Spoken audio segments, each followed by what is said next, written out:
It's interesting. My observation here at this fourth edition of the BCSC is that you see progress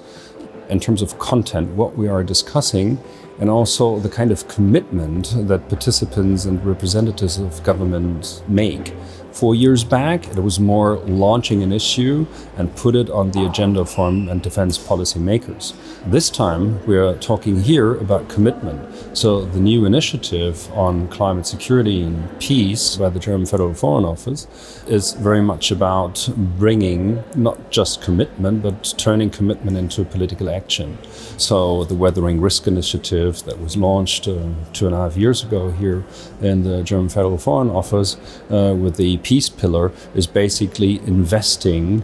into the application of tools that are available in terms of analysis and programming and making climate policy interventions and adaptation strategies more conflict safe and resilient. So much of the debate really changed from a very superficial political dialogue to a very robust and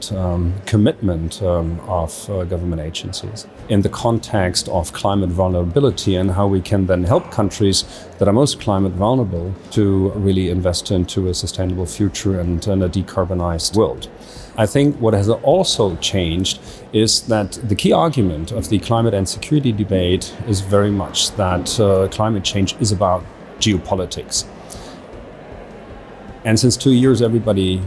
I think, has understood with the disruption of supply chains in the aftermath of pandemic restrictions and the experience we made with disruption of global markets and the Russian war in the Ukraine that has affected the energy architecture, not just in Europe, but globally, that we very much discuss climate crisis now in the light of